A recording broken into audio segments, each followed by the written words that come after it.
YCP తొలిసారి anti BJP stand తీసుకుంది. Neat paper leak పై ఈ నెల 28న రోడ్డెక్కి ఆందోళనలు చేయాలని నిర్ణయించింది. దక్షిణాదిలో పెద్దగా లేని నీట్ వివాదాన్ని వైసీపీ ఎంచుకోవడంపై ఏపీలో చర్చనీయాంశమైంది. విశాఖలో మోదీ పర్యటనకు ముందు జగన్ పొలిటికల్ టర్న్ తీసుకోవడం ఇప్పుడు హాట్ టాపిక్గా మారింది. కేంద్ర సర్కారుకు వ్యతిరేకంగా మొదటిసారిగా ఏపీలో వైసీపీ నిరసన బాట పట్టింది. నీట్ సహా పలు అంశాలపై ఆందోళనలు చేపట్టాలని నిర్ణయించింది. వైసీపీ అధినేత జగన్ 2 రోజులుగా వైసీపీ పెద్దలతో తాడేపల్లి ప్యాలెస్ లో సమీక్షించారు. పార్టీని యాక్టివేట్ చేయడం, సంస్థాగతంగా బలోపేతం చేయడంపై చర్చించారు. ఇందులో భాగంగానే ఈ నెల 28న అన్ని జిల్లా కేంద్రాల్లో నిరసన ప్రదర్శనలు నిర్వహించాలని జగన్ ఆదేశించారు. పార్టీ యూత్, విద్యార్థి విభాగం ఆధ్వర్యంలో నిరసనలు చేపట్టాలని సూచించారు.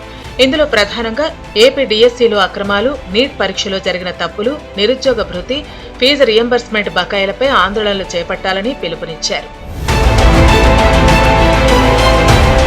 నీట్ పేపర్ లీకేజీ వ్యవహారం దేశంలో మంటలు మండిస్తోంది.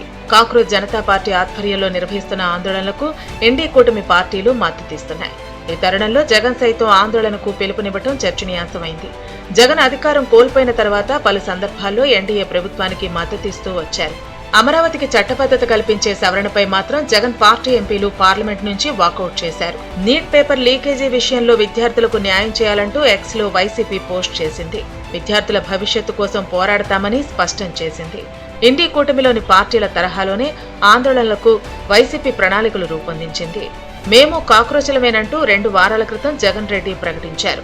ఇప్పుడు ఈ వ్యవహారంపై చర్చ జరుగుతూ ఉండటంతో నీట్ పేపర్ లీక్ విషయంలో యాంటీ బీజేపీ స్టాండ్ను వైసీపీ తీసుకుందా అనే సందేహాలు వ్యక్తం అవుతున్నాయి. వైసీపీ ఆందోళనలకు పిలుపునివ్వడంపై బీజేపీ వర్గాలు ఇప్పటికే ఢిల్లీకి సమాచారం ఇచ్చినట్లు చెబుతున్నారు. మరోవైపు జగన్, ప్రధాని మోదీ, కేంద్ర హోంమంత్రి అమిత్ షా అపాయింట్మెంట్ కోరినట్లు తెలుస్తోంది. లిక్కర్ కుంభకోణంలో ఈడీ విచారణ, పలువురికి నోటీసుల నేపథ్యంలో ఎవరిని విచారణకు పిలుస్తారోనన్న ఆందోళన వైసీపీలో వ్యక్తమవుతోంది.